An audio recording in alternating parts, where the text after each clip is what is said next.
किसान भाइयों, बरसात का समय शुरू हो चुका है और बरसात के समय में यदि मूली की खेती की जाती है तो मूली का बहुत अच्छा भाव मिलता है।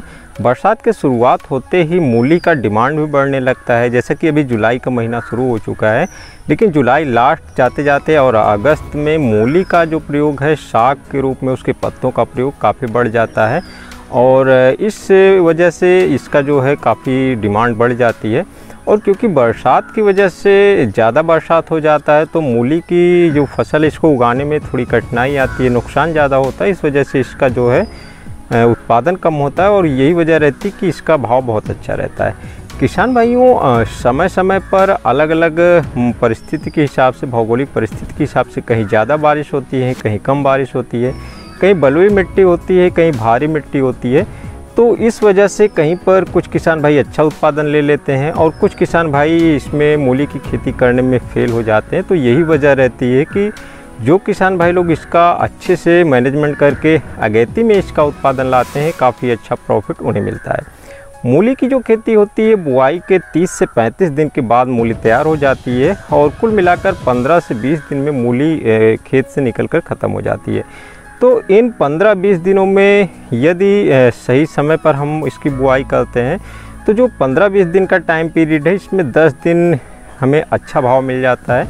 तो इससे काफ़ी अच्छा हमें फ़ायदा मिल जाता है। और कुछ किसान भाई जो यही 10-15 दिन का समय का गैप जो है वो आगे पीछे हो जाते हैं, उनको सही भाव नहीं मिल पाता है, तो उनका जो है इसमें औसत सही नहीं आता है। तो इस साल बरसात की क्या कंडीशन है, कैसी स्ट्रेटजी रहनी चाहिए, कैसा हमारा जो यहाँ पर प्लानिंग रहनी चाहिए, किस तरीके से हम मूली की बुआई करें कि हमें अच्छा भाव मिलेगा, इन सब के विषय में चर्चा करेंगे। लेकिन इससे पहले मूली की बुआई हम कैसे करते हैं, किस तरीके से हम इसमें सफल हो सकते हैं, इसकी जानकारी देंगे। किसान भाइयों, जो मूली की बुआई होती है, क्योंकि जो मूली होता है इसमें ऊपर पत्ते होते हैं, पत्ते बहुत नाजुक होते हैं, इसमें रेशे कम होते हैं, तो इस वजह से इसमें फंगल अटैक काफ़ी आता है। और इसका जो जड़ होता है, ये अंदर इसका जो मांसल भाग बनता है, ये मूली का जो होता है इसमें भी रेशे कम होते हैं। और अंदर से जहाँ पर पानी ज़्यादा जमा होता है ज़मीन के अंदर, जो भारी मिट्टी होती है, तो उसमें इसके मूली के भी सड़ने की दिक्कत आती है। तो हमें खेत का चुनाव ऐसा करना चाहिए कि जहाँ पर बरसात के समय पर पानी ना रुके, खेत ढलान पर हो और आसपास के खेत वहाँ से नीचे हों, बरसात होने के बाद पानी निकल जाए और मिट्टी हल्की हो, हल्की बलुई हो या बलुई हो तो ज़्यादा बेहतर है। और बलुई दोमट मिट्टी में भी इसकी खेती की जा सकती है और इस तरीके से हम खेत का चुनाव करते हैं। खेत में मूली की बुआई के समय भी हमें कुछ खाद और दवाओं का प्रयोग करना चाहिए। जैसे ज़मीन में हमें फ्यूराडान का प्रयोग कर देना चाहिए और यहाँ पर ट्राइकोडर्मा का प्रयोग कर सकते हैं। यदि हम यहाँ पर सल्फ़र का प्रयोग करें तो ट्राइकोडर्मा का प्रयोग ना करके हम यहाँ पर कुछ फंगिसाइड को भी मिट्टी में डाल सकते हैं। जैसे हल्के जो सस्ती फंगिसाइड मैनकोजेब है, इसका हम प्रयोग खाद के साथ में मिलाकर कर सकते हैं ताकि ज़मीन में जो फंगल और फंगस जनित बीमारियां होने वाली हैं उनसे बचाव हो सके। इन सब का प्रयोग करके हम यहाँ पर इसकी बुआई करेंगे और हम यहाँ पर आप लोगों को प्रति एकड़ के हिसाब से डोज बताएंगे। वैसे 1 एकड़ में मूली की खेती करना बेवकूफ़ी होगी, क्योंकि जो मूली की फसल होती है इसको हम थोड़ा थोड़ा सा उगाएँ तो ज़्यादा सही रहता है, क्योंकि मंडी में हम इतनी ज़्यादा मात्रा में मूली इकट्ठा बेच भी नहीं पाएंगे। तो हम यहाँ पर 5 बिस्वा 10 बिस्वा मूली एक बार में लगा सकते हैं और हो सके तो 5-5 बिस्वा 2 स्टेप या 3 स्टेप में हम इसकी बुआई करें तो प्रति एकड़ के हिसाब से करीब 80 केजी का DAP और इसके साथ करीब 25 से 30 केजी यूरिया। और यदि मिट्टी में दीमक की और अन्य कीड़ों की वाइट ग्रब की समस्या है, निमेटोड की समस्या है, तो 5 से 7 केजी फ्यूराडान का प्रयोग करना है और ट्राइकोडर्मा करीब 2 केजी का प्रयोग करना है। और यदि हम सल्फ़र और फंगिसाइड का प्रयोग करना चाहें तो 1 केजी मैनकोजेब और करीब 4 से 5 केजी सल्फ़र का प्रयोग करना है। इतनी खाद का हमें मिट्टी में प्रयोग करना है। इसके साथ ही जड़ बढ़ाने के लिए हम ह्यूमिक एसिड का प्रयोग कर सकते हैं। यहाँ पर किसान भाई, जड़ बढ़ाने से मतलब मूली का एक ही जड़ होता है, लेकिन उसमें से बारीक रेशे निकलते हैं जो पोषक तत्वों को अवशोषित करते हैं।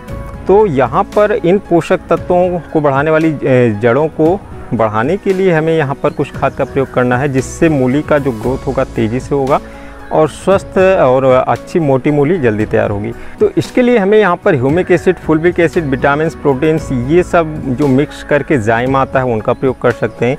इसमें अभिमन्यु का टोटल प्लस नाम से आता है, ये इसका काफ़ी अच्छा रिजल्ट है, इसका प्रयोग कर सकते हैं। या सिंगल अलग से ह्यूमिक एसिड पाउडर आता है, उसका भी प्रयोग कर सकते हैं।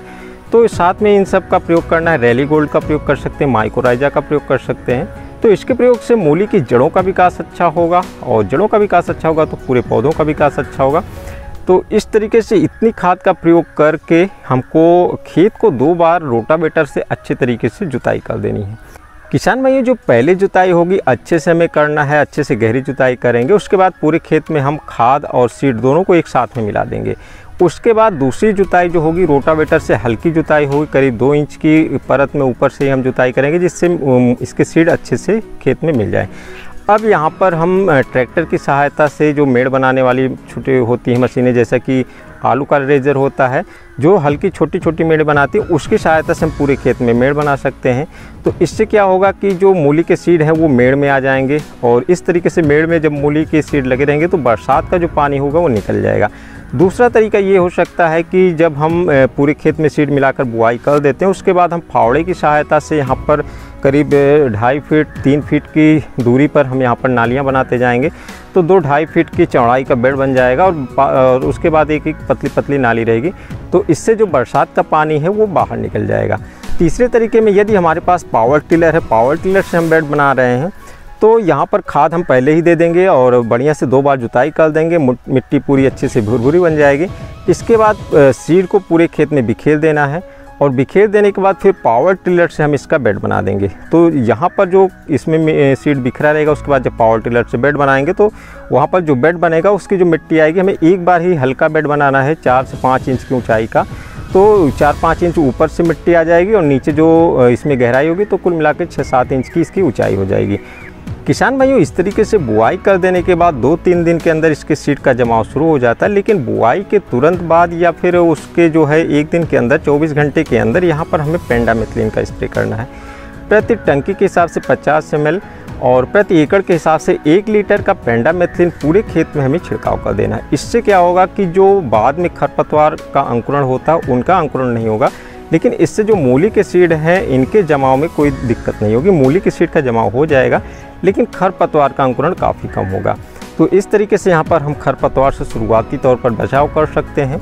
किसान भाइयों, इसके बाद जैसे कि मूली का जमाव हो जाता है तो बीच बीच में हमें यहाँ पर कुछ समस्याएं आ सकती हैं। पत्ती काटने वाले कीड़े आ सकते हैं, और रस चूसक कीड़े आते हैं, हल्का फुल्का फंगस का भी अटैक होता है, और बरसात आ जाने पर इसमें गलन की भी समस्या आती है। तो समय समय पर हमें यहाँ पर दवाओं का स्प्रे करते रहना है।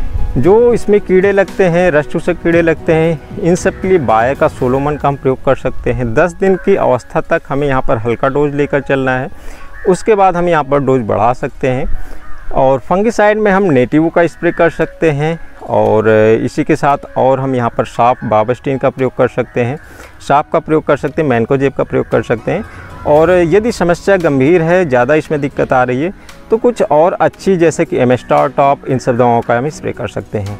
देखकर फसल की अवस्था के हिसाब से हमें यहाँ पर कीटनाशक दवाओं और फंगिसाइड्स का स्प्रे करते रहना है।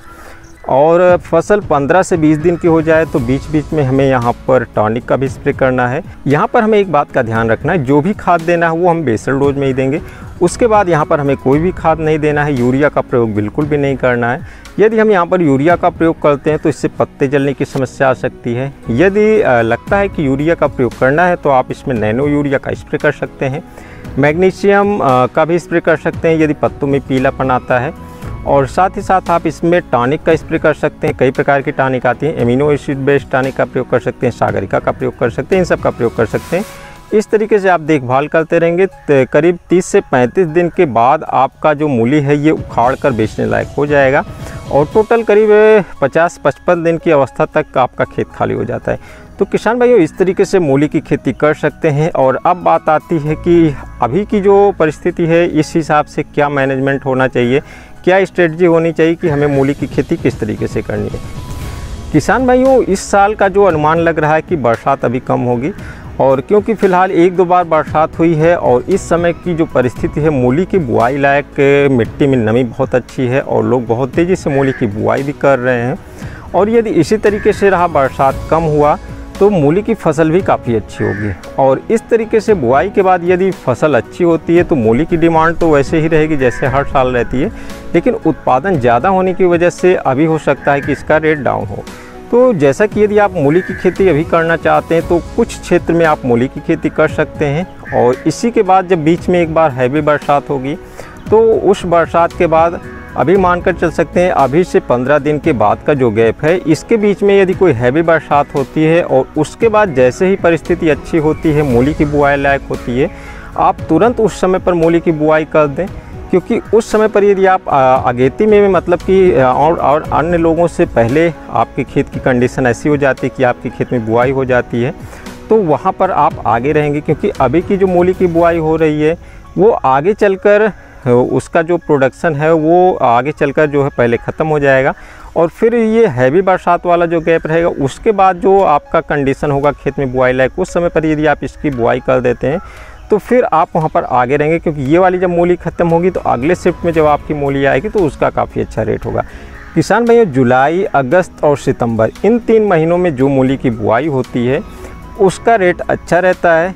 और इसी के बीच में यदि ज़्यादा बुआई हो जा रही है, परिस्थिति अनुकूल है, मूली की फसल अच्छी हुई है, तो मार्केट में काफ़ी ज़्यादा मूली आ जाएगी, तो उसका रेट अच्छा नहीं होगा। फ़िलहाल अभी का जो समय है बहुत कम रेट होगा, तो 15 रुपये 20 रुपये होगा, इससे कम नहीं होगा। लेकिन यदि इसमें जो है विपरीत परिस्थिति में आप उत्पादन लाते हैं तो 40 से 60 रुपये केजी भी इसका थोक रेट मिल जाता है। मूली का भाव जब गिरता है, जब इसमें बरसात कम होता है, जैसा कि सितंबर का महीना हुआ, इस समय पर बुआई ज़्यादा हो जाती है, तो आगे चलकर अक्टूबर महीने में मूली का भाव काफ़ी गिर जाता है। तो ये सब परिस्थितियाँ होती है, कंडीशन होती हैं। इस समय पर यदि आप हर एक कंडीशन में कुछ गैप देकर 5-5 हिस्सों में मूली लगाते हैं तो कुछ समय के लिए आपको अच्छा रेट मिलेगा, कुछ समय के लिए जब प्रोडक्शन काफ़ी ज़्यादा हो जाएगा तो रेट गिर जाएगा, तो ओवरऑल आप फ़ायदे में रहेंगे। तो इन रणनीतियों को अपनाकर यदि आप मूली की खेती करते हैं तो निश्चित तौर पर आपको काफ़ी अच्छा फ़ायदा होगा। तो किसान भाइयों, हमारी आज की इस वीडियो में बस इतना ही, और मिलते हैं एक नए वीडियो में नए कंटेंट के साथ। तब तक के लिए नमस्कार।